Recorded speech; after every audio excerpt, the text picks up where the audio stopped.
Como le decíamos al comienzo del programa, vamos a tener un contacto con Delfina Rossi. Hoy tenía que haber estado en Santa Fe, cuestiones de agenda, se postergó, pero me parecía interesante no perder el compromiso que teníamos con ella de hacer una nota para que cuente este libro que va a presentar en Santa Fe en los próximos días, por supuesto que está reprogramada la visita al Partido Justicialista. Quiero que Delfina Rossi la saludemos. Buenas noches, ¿cómo te va? ¿Cómo andás? ¿Qué tal? Muy buenas noches, gracias por este contacto. Lamentablemente no he podido llegar hoy hasta Santa Fe por cuestiones de organización, de agenda familiar. Tengo dos nenes también chiquititos, pero próximamente vamos a alinear los planetas para estar allí.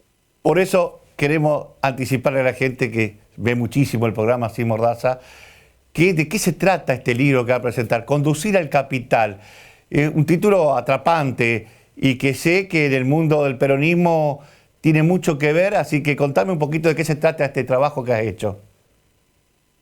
Bueno, este libro, la actualidad del libro, déjame decirte que creo que la trae mucho Javier Milei, ¿no? El Ah, propio presidente cuando habla de eliminar el Estado, de ser un topo de que elimine el Estado, bueno, genera todo el tiempo esta tensión y este intento de simplificar que allí cuando está el Estado no puede estar el sector privado, no puede estar la empresa, no puede estar el emprendimiento, no puede estar el comerciante, ¿no?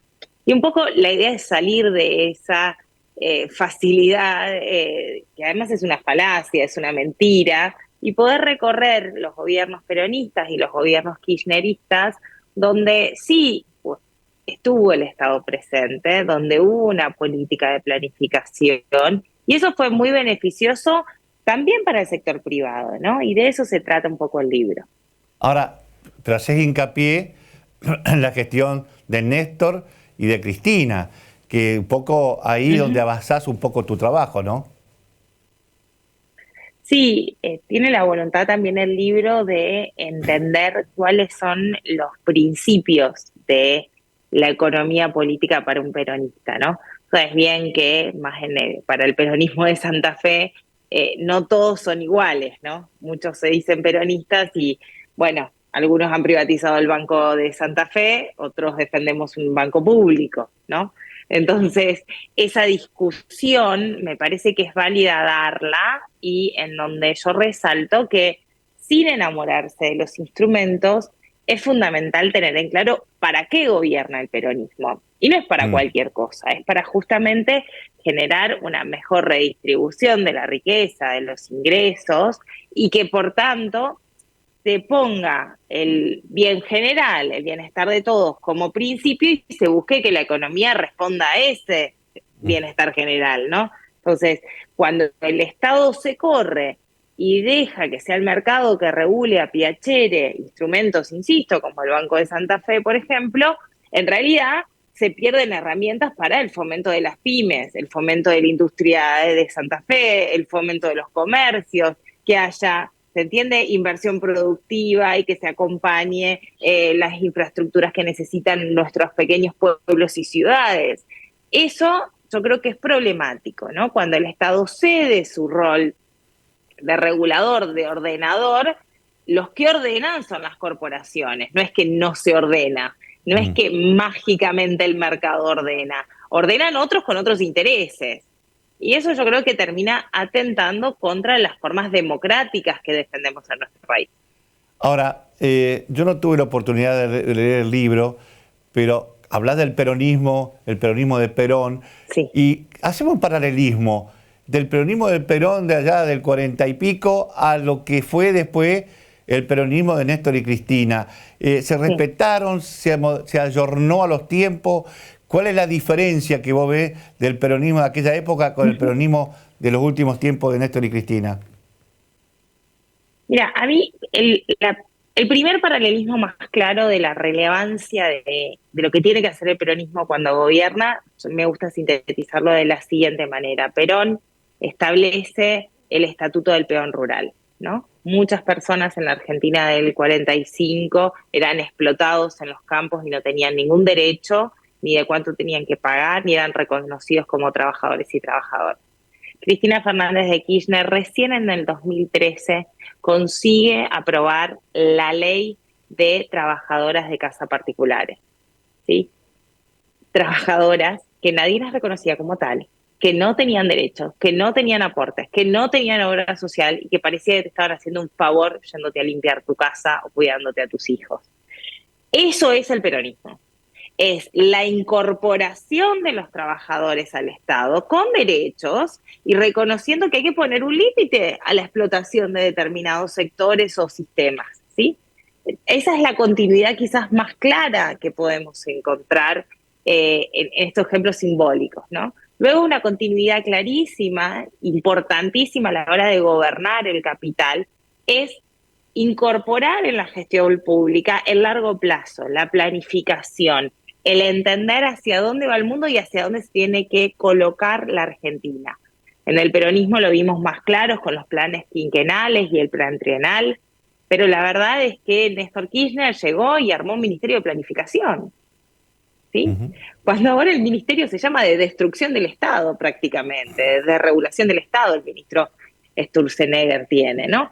Entonces, teníamos un ministerio de planificación económica, en donde no era magia que se haga una ruta de un lugar a otro, donde se empezó a planificar los gasoductos, donde se empezaron a armar infraestructuras central, y lo saben muy bien en la ciudad de Santa Fe, mismo en la Pampa Húmeda, que es la zona rica de nuestro país, hay un déficit de infraestructuras muy grande, ¿no? Tenemos rutas secundarias desastrosas, no llega el gas a todos nuestros pueblos, tenemos serios problemas. Bueno, eso necesita de la planificación del Estado. Y esa continuidad la vemos en los dos gobiernos, ¿no? Y sobre todo, lo central que rige la política económica del peronismo, que es que tanto en el primer peronismo, después en el 75, antes del golpe cívico-militar, así como en el 2015, en el último gobierno de Cristina Fernández de Kirchner, se consigue el famoso 50-50, el 50% de participación de los salarios en el producto. Es decir, los trabajadores participan del desarrollo nacional y apalancan el desarrollo nacional a partir de una ampliación del mercado interno y del consumo interno, ¿no? Delfina, a ver, como dirigente política, después te voy a hacer la última pregunta con respecto a lo que se viene ahora en la interna del PJ. Como política, ¿no crees que todavía el peronismo no hizo el análisis de por qué se perdió la elección y por qué llegó Milei a donde llegó? Mira, yo creo que uno puede analizar muchos errores propios, pero lo que me parece más significativo es comprender y darle dimensión a la revolución tecnológica que estamos viviendo con la inteligencia artificial, ¿no? Con las grandes finanzas globales. Y yo antes de charlar con ustedes estaba mirando Bloomberg, ¿no? La gran cadena de noticias Mm. financiera, y en estas semanas de lo único que se habla prácticamente es de si Donald Trump gana, el rol que le va a dar hasta en el gobierno como funcionario a Elon Musk, ¿no? Estamos Mm. en un cambio de quien desarrolla las tecnologías, el millonario más importante del mundo, podría ser el que esté adentro del gobierno de otro millonario que es Donald Trump, ¿no? Entonces es una democracia de muy baja intensidad, la de Estados Unidos, y estamos en jaque porque tenemos el hegemón occidental con una democracia de baja intensidad, gobernados por millonarios, que poco le interesa un Estado benefactor que redistribuya la riqueza, etcétera, etcétera, y el otro hegemón, que es China, con un Estado absolutista. Y la Argentina me parece que está muy lejos de las dos, eh, de las dos posiciones. Entonces, hoy la tercera posición de la cual habla el peronismo, de pensar un Estado que mancomunadamente planifica, que tiene esta comunidad organizada, que busca beneficios y poner límites a la acumulación exorbitante de la riqueza, bueno, tiene sentido. Y obviamente encuentra también aquellos que se aprovechan de la batalla cultural y han conseguido que esta ola global de la ultraderecha llegara. Digo, no es casual que con el empoderamiento de Javier Milei lo veamos a Marco Galperín hablando de política y discutiendo como si fuese él un representante electo de nuestro país, cuando es un millonario, pero su única representatividad es que hizo mucha plata, no que genera consensos democráticos. Entonces, tenemos un desafío por delante que me parece que es mucho mayor y que si lo simplificamos a los errores del peronismo, nos perdemos una gran parte de la película de lo que pasa en el mundo. La última para cerrar y agradecerte esta nota. ¿Es bueno que haya interna en el PJ o era conveniente por ahí una lista de unidad? Ya, yo creo que lo bueno es que nuestro partido exista, esté vivo, no esté intervenido y que se generen todas las tensiones que sean necesarias en un año no para poder sostener nuestra herramienta. Durante muchos años el movimiento peronista no usó la herramienta del Partido Justicialista. Yo generacionalmente me entusiasma no tener que renegar de la herramienta porque hay algunos peronistas que le estén dando el apoyo a Javier Milei. Me entusiasma poder discutir la funcionalidad de nuestro partido justicialista, no solo como oposición a Javier Milei, sino como alternativa, desde la cual obviamente tenemos que reconstruir consensos entre nosotros y sobre todo para con el resto de la sociedad en una crisis de representatividad que existe, pero en donde yo creo que la sociedad argentina, cuando se reencuentra con Cristina Fernández de Kirchner, ve allí la esperanza de esto de lo que decíamos del libro, que existe una alternativa y la alternativa es un Estado que gobierne el capital, que gobierne los intereses de los pocos, que ponga en la mesa los intereses de las mayorías.